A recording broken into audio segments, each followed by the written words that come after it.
Welcome in, everybody, to the CFB Nation All-America podcast. My name is Bill Trocchi, senior editor at sportingnews.com, joined, as always, by our lead college football writer, Bill Bender at sportingnews.com.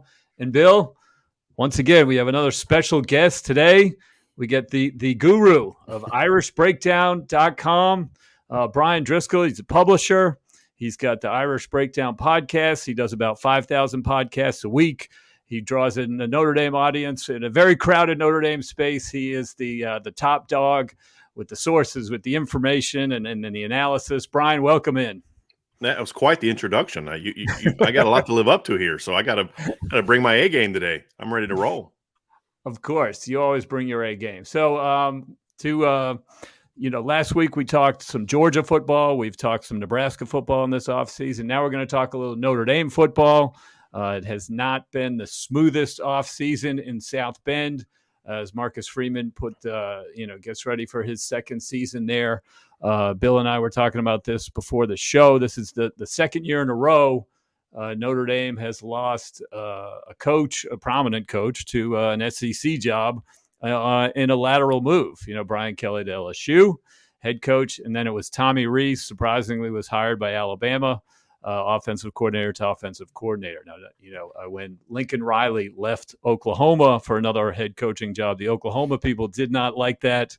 And I'm guessing Notre Dame does not want to be viewed as a stepping stone place either.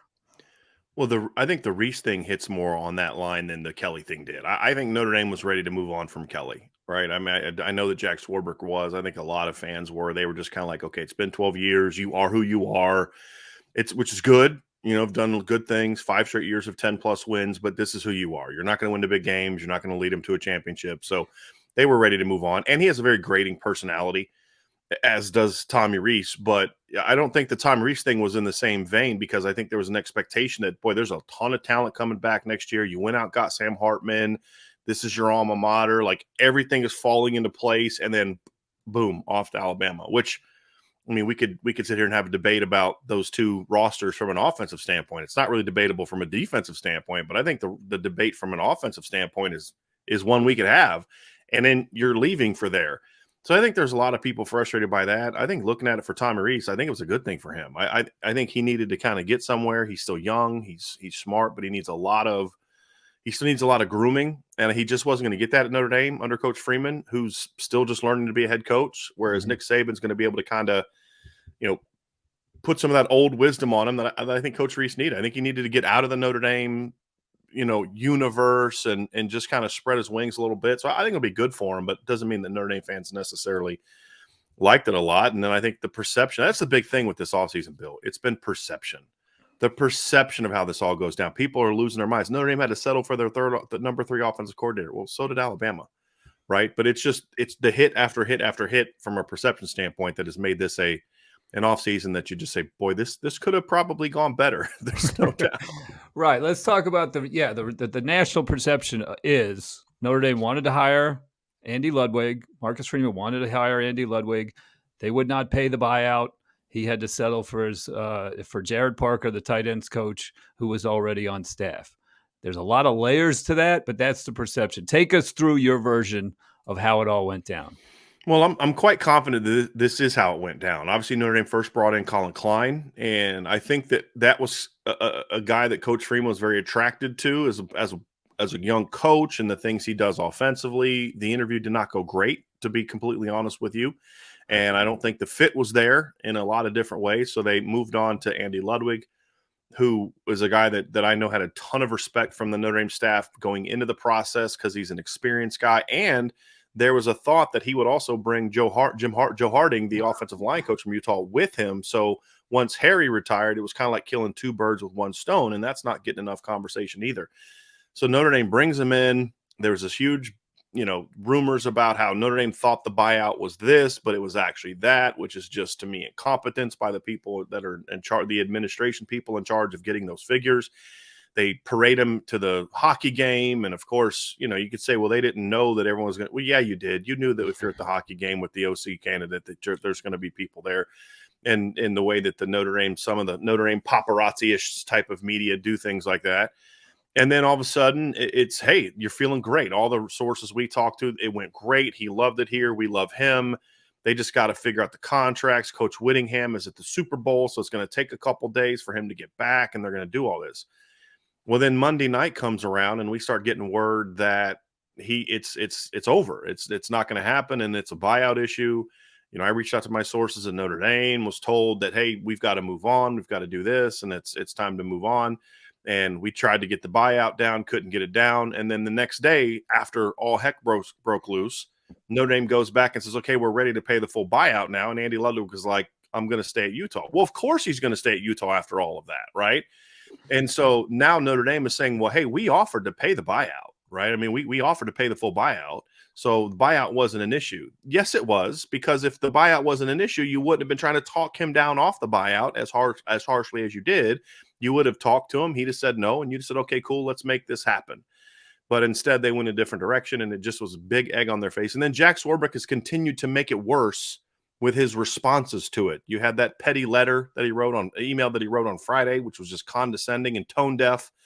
You know, then he trots Marcus Freeman out there on Jared Parker's introductory press conference to address the issue. So now the shine is off of Jared Parker's introductory press conference because people are talking about, you know, the comments about that. And because Jack Swarbrick didn't have the guts to get out there and defend his actions himself, he sends Marcus Freeman out there. So it's been a lot of black eyes, one after another. But at the end of the day, if you talk to people around Notre Dame, they're very happy with the hires they've made. And you know, the Gino Guidugli hire is getting almost no play because of all this. That was a great hire.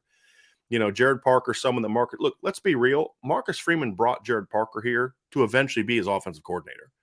I don't think he anticipated it being this soon, but that was always the intention. And we've always known this. And of course, Joe Rudolph is someone who comes with a strong reputation as offensive line coach. So if you could take perception aside, it's been a quality offseason, not a great offseason. I would have rather had Andy Ludwig and let Jared Parker kind of learn under him for a couple of years, and he retires, and then boom.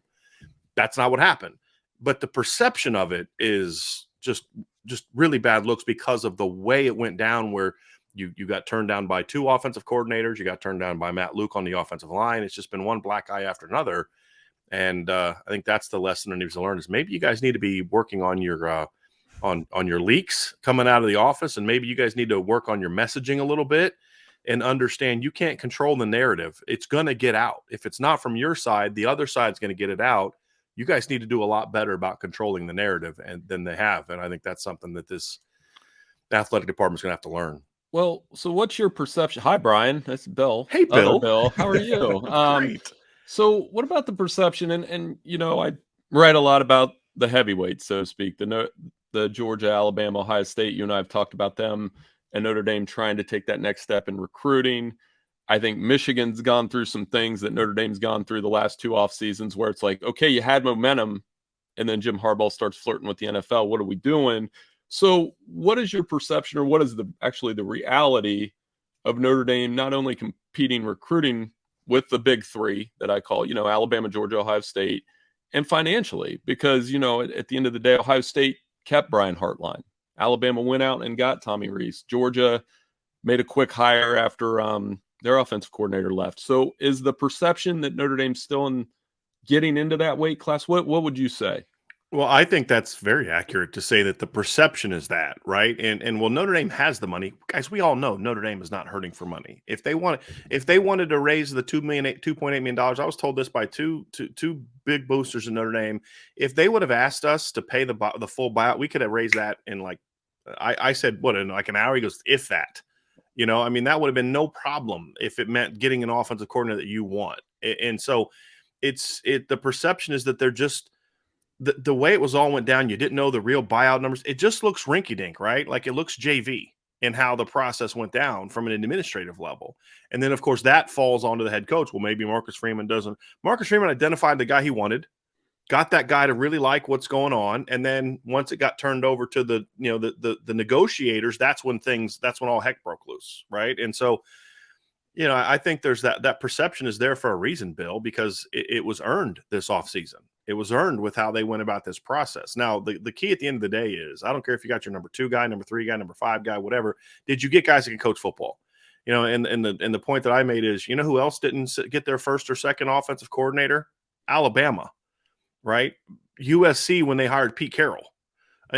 Get guys who can coach, and then all this takes care of itself. But if you didn't get guys that can coach, and these guys aren't able to get the job done in the fall, then it just is going to make you look worse and worse. And it's going to look like Notre Dame has taken a huge step back in the last 2 years as opposed to forward. So there's a lot of pressure on him. And I think that's why, to be honest with you, Marcus Freeman went the route that he went. So a lot of people look at, well, he settled on Jared Parker. I wrote an article before he hired Jared Parker, and I said, look, with everything going on, things that I know that are happening behind the scenes, there's a lot of people with competing agendas at Notre Dame. That's been that way for a long time. Brian Kelly was veteran enough to be able to just say, okay, this is how we're going to do it. And I said, one of the things I wrote is Marcus Freeman needs to surround himself with more pro Marcus Freeman people that he knows and he trusts that will number one, have his back. And number two, he respects enough and they respect him enough to be honest with him about what they need to do. And that's exactly what he did. I mean, Joe Rudolph was a GA at Ohio State for 3 of Marcus Freeman's 5 years at Ohio State. They've known each other for a long time. Gino Guidugli and Marcus coached together at Cincinnati for several years. There's trust there. And then, of course, Jared Parker and him have known each other for a decade going back to their time at Purdue. He hired people that he knows, that he trusts, because he's basically like, look, I have a vision for what I want to get done, and I need to make sure I'm bringing in people that are going to carry out that vision, not people who have to kind of placate their egos and, do the happy dance with them to make sure that they're not happy or looking around at other jobs. I'm bringing in people that I trust. And the perception of it is bad, but if you talk to people around Marcus Freeman, they'll say, I think he's very happy with how it panned out because now he has more allies around him and people that he believes in that have the ability to go out there and get the job done. We'll see if he's right or not, but that's where he's coming from on this. Let's look at Jared Parker a little bit. I did a little bit of research on him. He was offensive coordinator for 2 years at West Virginia. He took over an offense that finished 119th in 2019. His first year, they bumped all the way up to 50th in the nation in 2020. 2021, they slipped back to 86 in the nation. He was demoted on the WVU staff to might have been quarterbacks coach. I'm not sure. Receivers, just okay, receivers. Somebody else came in as offensive coordinator. Well, the head coach took over play calling duties, and the head coach was always the play caller. He would call red zone stuff at West Virginia. He was never the full-time play caller. That was always Neil Brown, the head coach. And there was a lot of butting of heads. Neil Brown wanted to go one way. Jared Parker wanted to go another way. And head coach is always going to win those battles. Yeah. So what's your expectation? Just as, kind of giving people, a national view of his experience. I know the positive reviews out of the tight end room in his 1 year in South Bend. Got a lot to work with Michael Mayer for sure. But I think Mayer had some really good things to say about him. What's your expectation next year for the offense and what it will look like? Well, I think the thing that impresses you first and foremost is he got Michael Mayer to improve as a player throughout his junior year. It's hard to get a guy that did what Michael Mayer did in 2021 to improve fundamentally. And Michael Mayer talked about this in the first press conference after he had been hired for a while, but it was the first press conference we had with Michael Mayer. And he's like, we're in there in the film room and we're going over last year and he's just nitpicking this and he's hammering me for this. And Mayer kind of joked. He's like, coach, I thought I was pretty good last year, and he joked like, but that's what I want. That's what I need. Someone who's not going to just settle on, well, you're pretty good. I'm going to worry about everybody else. I'm going to push you to get better. You saw his blocking improve. I mean, so that was impressive, right? Does that mean he can be an offensive coordinator? I have no idea. Talking to people in the program, I've talked to former players. They say this guy's really smart. He knows the offense. He's a former receivers coach, played receiver in the SEC at Kentucky. He was a scholarship wide receiver at Kentucky. That's been the position he's primarily recruited. And I think he said all the right things at this press conference, right? We're an inside-out program, which you have to be at Notre Dame, but we also know that we need to get the ball out in space more. And, I think we're going to see more RPOs from him, more diversity from the run game. So it all sounds good. It's can he carry it out? And honestly, I don't care about play calling. He'll be able to call plays fine. The biggest and most important things for me as an offensive coordinator are what do you do to get your team ready to play to their full potential in the days leading up to Saturday? I think that's the more important part. That's the bigger question mark because he hasn't had to do that because Neil Brown set that agenda at West Virginia. So it'll be more his deal now. But the thing I think you look at with Marcus Freeman is he just surrounded him with veteran guys that have called plays and ran an offense in the past. Gino Guidugli was the offensive coordinator in 2022 at Cincinnati. He was a guy that we've heard sources, Bill, I don't know if you've heard this as well, but we've heard from sources that Gino called a lot of plays. There were games where Gino was the play caller in 2021 during the playoff run. Joe Rudolph was the offensive coordinator at Wisconsin during Paul Chryst's entire tenure. He's the offensive coordinator at Pitt from 2012 to 2014. So you're bringing in guys that have a lot of experience doing that job. Plus, you already have Dylan McCullough there. So I think that's the thing too, is you're surrounding him with more veteran coaches that have done this, so he doesn't have to figure it out all on his own. You have resources there that I think should help him make this transition. Well, Bryan, so tell me this. You've got new OC, and we kind of know what their offense looked like at West Virginia. You talked about Gino, and I obviously know about him being in Ohio, watching Cincinnati play, kind of know what their offense looks like. Then you bring in Sam Hartman. Wake Forest didn't have a passing attack that matched what Notre Dame did last year. I mean, it relied a lot on, vertical deep shots, the AJ Perry, those kind of things. I know you know the X's and O's of this a little bit better than I do. So what do you anticipate Notre Dame's offensive philosophy is? How much different will this look from what we saw last year? And how much does Hartman maybe allow them to open it up maybe more?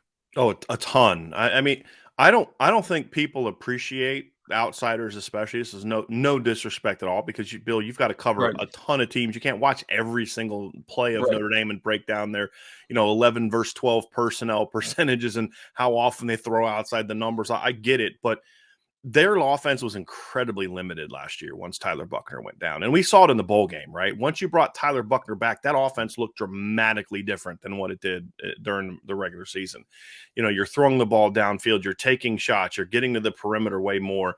Notre Dame threw Jack Cohn in 2021. Here's an example. Jack Cohn threw more passes outside the numbers to the right side of the field than Drew Pine threw outside the numbers to both sides of the field the entire season as a starter. They were a very limited, condensed offense. They didn't have much of a vertical passing game, which I think speaks volumes to the fact that they were still able to run the ball the way that they did when everybody knew what was coming. Clemson knew exactly what was coming, and they still couldn't stop it, right? And so I think that's where this offense begins. You've got arguably the best tackle tandem in the country coming back. You've got a veteran center coming back. You have very talented young linemen. Your tight end room lost a star, but look, Notre Dame's not hurting for talented tight ends. Right. You got a very deep running back room. That's where it starts, right? And that's Marcus Freeman's vision. Marcus Freeman, we're going to be a balanced offense, but we're going to be a team that can run the football. We got to be able to run the football on whoever we play. But I also understand that we need to be able to beat teams throwing the football. And how do you complement a power running game? You've got to be able to spread the field more formationally. So I think we'll see less 12 personnel this year, more 11. Now, 12 personnel is still going to be a big part of what they do, but more 21 personnel with two backs, more 11. And when Notre Dame goes 21 personnel, it's two tailbacks, so it's not like a fullback. But the 21 speed personnel, more 11 personnel. They understand they got to attack the perimeter more. We're going to see more RPOs. We're going to see some similar concepts that we saw in the past. But I think they understand we're going to take some more shots. And what you talked about with Sam Hartman is exactly one of the big reasons this staff wanted Sam Hartman. Is because he's such a dynamic downfield passer. He's one of the best deep ball throwers they had, and he had some big receivers like A.T. Perry and guys like that. But what is he going to have at Notre Dame? 6'5", 215 Deion Colsey, 6'4", 200-pound Tobias Merriweather. You're bringing in Jaden Greathouse at 6'2", 210. You've got 6'3" Braden Lynn James coming in as a freshman. You've got 6'2", 215 Jaden Thomas there. That's the kind of weapons you're going to have. Plus, you have a bunch of 6'5" plus tight ends to throw the ball to.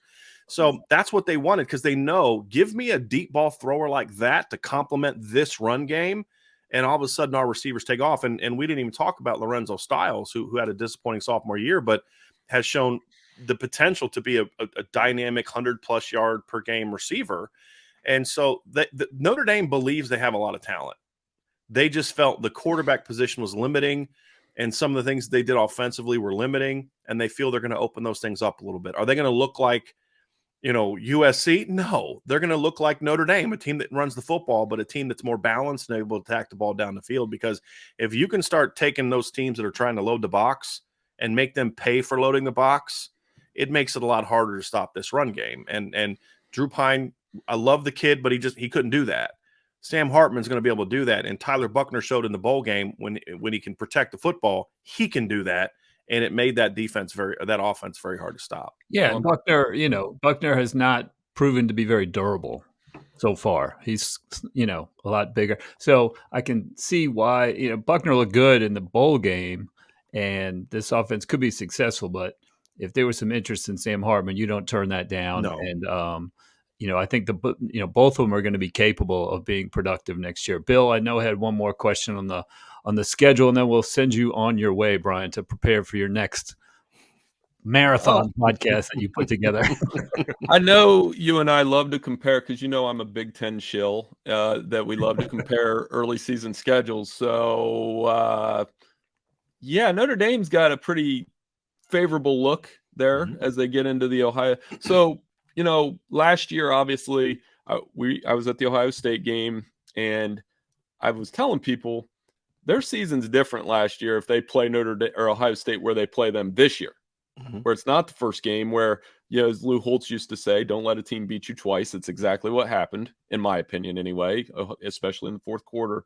So Tennessee State, Central Michigan, a trip to NC State, pretty favorable look, though. I mean, when you look at the big ones, USC, Ohio State, Clemson, what's your early read on that schedule? I mean, we're going to get into prediction season soon. I mean, what's your early read on that? I think it's a very well put together early schedule. One of the issues, Bill, Trocchi, this, man, that Notre Dame used to have just ridiculously stupid September schedules. I mean, there was like 1 year was like they started off with like Texas A&M, Nebraska, Michigan State, and Purdue. I mean, you can't do that, right? Because then by the time you get to the end of September, you're already beat up. You've caught a loss. I think the way they set the schedule up this year is perfect. You've got Navy to start the season. Then you have Tennessee State at home. First time they've ever played an FCS team. First time they've ever played an HBCU team. Then you've got a good contest on the road against NC State, who is no pushover. Tony Gibson's defense is very good. They return a lot of guys, bring a couple quarterbacks back who play. Plus, they bring in Brennan Armstrong from Virginia, reunite him with Robert and who they did some great things together statistically in 2021. So it's a good challenge. So you get that early season test that you've got to be ready for. You get to see who you are. And then after that, you come back home and you get Central Michigan to kind of lick whatever wounds you may have, recover, rest after the NC State game. Hopefully, if you're Notre Dame, you get that W, but it's going to be a hard-fought W. Come home against Central Michigan, kind of a build-yourself-up game, and then the Buckeyes come to town. And then that starts a really challenging stretch for them, but challenging stretch of winnable games. So, you obviously have the Ohio State game, and then you follow that up with a trip to Duke, and Mike Elko's doing some really good things there. Riley Leonard was really a breakout quarterback in the ACC for me. That won't be easy. At Louisville with Jeff Brom won't be easy, but winnable game. Then home against USC. So you've got to, and then you finish with Pitt, Clemson, Wake Forest, and Stanford. So there's no brutal back-to-back stretch of just big-time games. There's no stretch of 3 or 4 games. You just can't win those games. But there's a lot of challenging games to where if Notre Dame is 11-1, Bill, I think this is a big thing. If they're 11-1 against this schedule, assuming everyone holds form, you're now a team that has an 11-1 playoff resume at this point in time, depending on who that loss is to and what the margin is, right? So let's just say they beat Ohio State and USC and lose all by a field goal late to Clemson. Clemson's the best team in the ACC. All of a sudden, Notre Dame's got a great resume. Or let's say you lose a barn burner to Ohio State or USC, but then you beat the other one, and then you beat Clemson on the road. Now, all of a sudden, you've got wins over Duke. You've got wins over teams are going to be bowl teams. Now, all of a sudden, you've got a resume that's different than past years where, your one loss in past years, like in 2021, your one loss to Cincinnati. That was a good resume. Well, Notre Dame should be a playoff team. Based on what? They beat 0 ranked teams that year, right? So it was Cincinnati was the only really good team that you played that year. This schedule sets up more nicely where there's a little bit more margin for error, where you don't have to go 12-0 against the schedule because it is a lot more challenging than it's been. So I think it sets up nicely where you have a nice balance of just you don't have that gauntlet they've had in the past. You've got a chance to kind of get everybody going early in the season against some beatable schedules or play teams where you don't have to play your best to beat Navy and Tennessee State. So I think whereas opposed to just, hey, first game, Marcus Freeman, welcome to college football. Let's go play Ohio State and Columbus. Right. And so, and then next game you play a 9-10 win Marshall team in game 2. Like, good luck with that. Right. And so this year it's a lot more manageable, but also still the win-loss record of this year's opponents is better than it was last year's. And last year's schedule was one of the better, tougher schedules in the country. But I think this year it's placed a lot more effectively than it was. Because I think first 4 games last year you played Ohio State, or first 5 games last year you played Ohio State, North Carolina, and BYU. Plus Marshall, who was a 9-10 win team, right? Well, this year, and your other opponent was a Pac-12 team in Cal that was, borderline bowl team the year before. They struggled, but it was still Pac-12. Now, this year, you're going to have Navy, Tennessee State, Central Michigan. So it's a much more manageable first 4 games leading to Ohio State than it was last year, which is good for Notre Dame, I think. Michigan's used that formula. Oh my God! Couple years for sure. Brian, So get me started on Michigan. Before Brian goes, I did want to tell him Michigan's first 4 opponents are East Carolina, Bowling Green, UNLV, and Rutgers. You got any comment on that? Other than to smirk like you're smirking right now. I understand. Michigan is another team that used to have really tough September schedules. And there was a need to lighten that up. Like, I believe you have to be a little bit smarter about how you schedule. You need to have a good early season schedule, but you can't have a gauntlet of Notre Dame and then Colorado and, like they used to have. I mean, what was one year in they're trying to win a Big Ten and they got to play Cordell Stewart in Colorado and Notre Dame out of conference. Right. You can't do that, right? Because you're going to have Penn State, you're going to have Michigan State, you're going to have Ohio State. But then there's going in the opposite direction with the hot garbage they've had the last 2 years. Now, this year's is a little better than last year's, right? I mean, East Carolina is a quality program, but it's just like, come on, you're Michigan, and your best non-conference Texas opponent is coming. Texas is coming in 2024, right? So that'll be a nice non-conference. You get like a good home and home every 10 years, like you got to find that balance. And I think Michigan is not able to find that. And Notre Dame hasn't been able to find that in some years too, Bill, where some years it's like, okay, you start the season off really 2 of your first 3 games are Louisville and Georgia. Like really that seemed like a good idea to you. And then other years you're like, man, this is a pretty soft schedule, right? Right. So it's finding that balance is hard. And two, you can't always control how teams are going to be. Like, remember when Florida State and Alabama played a season opener a few years ago, and Florida State sucked that year. They were like 7-6. Well, I don't blame Alabama for that because the 4 years before they were 10+ wins, and then one of those years before they had won a championship. So you can't always you can't always know how a team's going to be. I think the intent to schedule well is there. With Michigan, the intent is clearly to schedule cupcakes to get ready for Big Ten play. And I just don't have a ton of respect. I mean, if you run the table, you're in. But I think it puts Michigan in a situation where you can't afford to lose to Ohio State and make an argument to be in the playoff because you tested yourself in 0 ways outside of your conference. And so if you don't run the table, you don't deserve to be in. And I don't know if that's necessarily where you want to be. Not for a team that's established. I think that's great to do if you're going into your first year your first 2 years for a head coach. It's like with Baylor. Baylor's scheduled for success with Art Briles. The problem is they just never went away from that. Mm-hmm. Eventually once you get going, okay, you've now built your program up. Now maybe schedule to challenge yourselves a little bit. And that's what I hope Michigan starts doing more and more of because we want to see those games, right? Like you and I joke about, Michigan. I hate Michigan. I'm a Notre Dame guy, but I'm a college football guy. Right. I miss those non-conference games where you get those great battles. I missed watching Cordell Stewart and Michael Westbrook and Charles Johnson going against Michigan in the Big House. That's a classic epic game, right? We weren't that far away from Colorado being a national champion.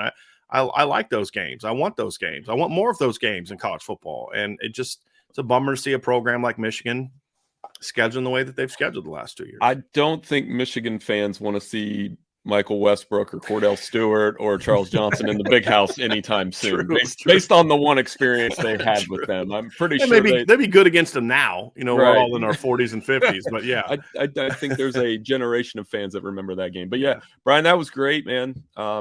As always, we enjoy talking to you. So yeah, that's all I got. Thanks for having me on. Very good. If you're a Notre Dame fan, Irish Breakdown, place to be for podcasts, for on the website. Got all kinds of information all season long. Bryan, thanks for being with us. We're going to kick you out. And then Bill and I are going to talk a little spring practice quarterback battles. Thanks for having me on, guys. All right. Take it easy, Bryan. Very good. Brian's great. I mean, he's got all the information, does he not? He does. He's the best when it comes to Notre Dame. I enjoy talking to him. And obviously we have a long-standing Notre Dame versus the Big Ten little rivalry that we like to do. So he's a good sport about it. And, we're lucky that he helps us out with this podcast, no doubt. No question. So some Trocchi trivia before we get into our spring quarterback battles to watch. We just spent half an hour talking about Notre Dame. I'm going to go with Sam Hartman. Sam Hartman set the ACC record for touchdown passes with 108 at Wake Forest before he transferred to Notre Dame this offseason. He is second all-time ACC leading passer. Who is the all-time leading passer in the ACC? Touchdown passes? Nope. Sam Hartman is the all-time leader in touchdown passes. Career yardage. Who is the yardage. all-time passing leader? Sam Hartman finished second in the ACC to this quarterback. We will get to the answer at the end of the show. So, Bill, you wrote a story, I think it was 2 weeks ago, on sportingnews.com, 8 quarterback battles to watch in spring practice. Very good story. There's a lot of them out there. Let's start with the most fascinating, and that's going to be at Texas with Quinn Ewers and Arch Manning. What do you think? Oh yeah, I mean, obviously it's a Manning. I keep telling our editor, Elliot, that it's Arch Manning. I know this freshman class is loaded. I get it. Tennessee's got Nico, Dante Moore. We're going to talk about him in a minute, but they're not named Manning. Their uncles didn't win Super Bowls, and they're that's as soon as he steps on campus. I think the Texas spring game will be the most watched spring game, and people will look for. You'll see in our day and age where is Longhorn Network, that kind of thing, because they're absolutely going to be a high level fascination with him. And there was already a high-level fascination with Quinn Ewers last year. Well, exactly. Quinn Ewers was like the highest-rated quarterback in the history of quarterbacks. And then all of a sudden, him and Arch Manning are sharing a campus right now. I think if we did it, somebody I'm sure said this, if you looked at 24/7 Sports' quarterback rankings, it's in theory the highest-rated quarterback battle ever. Has to be, because they're both 5-star guys with like 99.993 rankings. So yeah, that's why. And I think it's the pressure's on Ewers, and it's almost unfair. I do think he'll start. I think he'll start against Alabama, but it's one of those deals. And we know how college football fans are irrational, and it's not the NFL where the first incompletion, and Ewers played awesome against Alabama before he got hurt last year. But the first 3 and out, we got to see Manning, because that's how it worked at Tennessee with Peyton.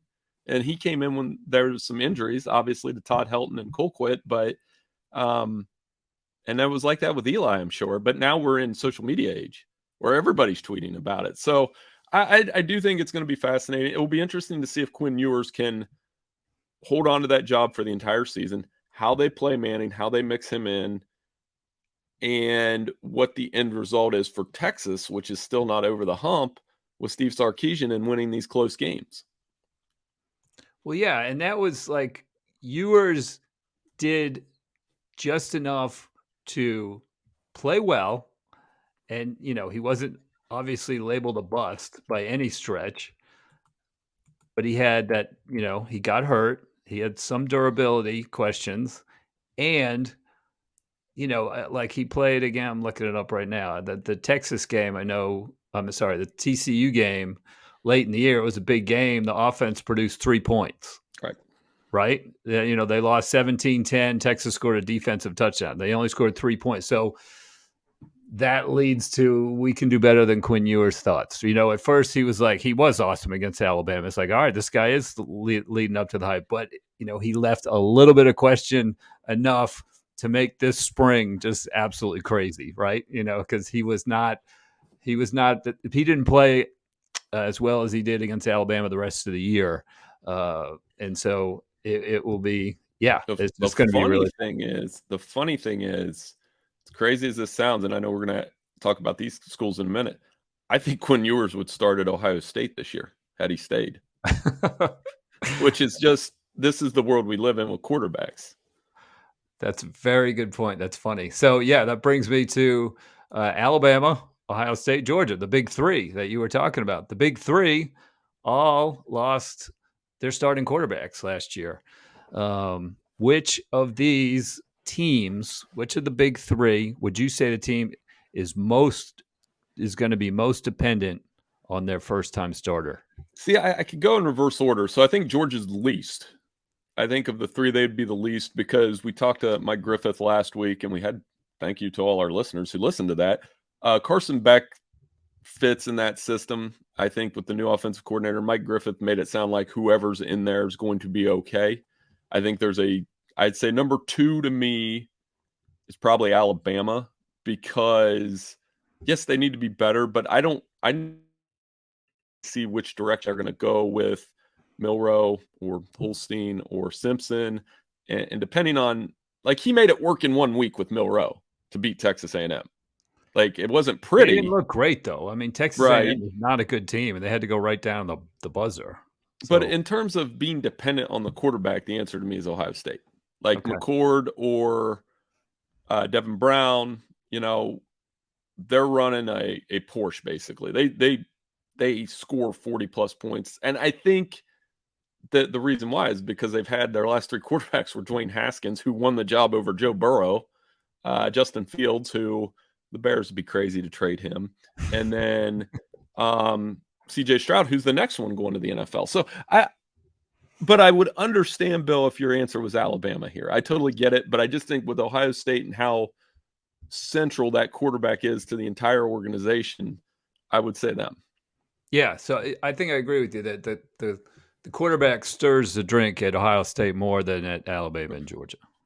For now. And I mean, Alabama, though, yeah, they've probably got the biggest question of the 3 to me.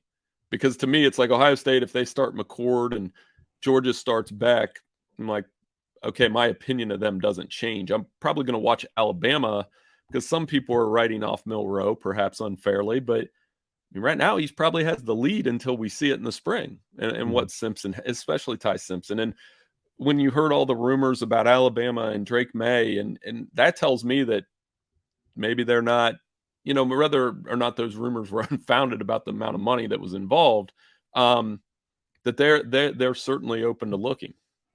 Right. And then, of course, new offensive coordinator in Tommy Rees, who we already talked about. Let's talk about 2 other interesting scenarios. Ole Miss and UCLA, they each have 3 quarterbacks battling this spring. They'll all get presumably time. Ole Miss, interesting construction with their, they use the transfer portal to get Walker Howard and Spencer Sanders. They already have basically a returning starter in Jackson Dart, and he brings in 2 high-profile transfers. So that should be an interesting one to watch. UCLA, of course, the high-profile freshman Dante Moore. Can he come in?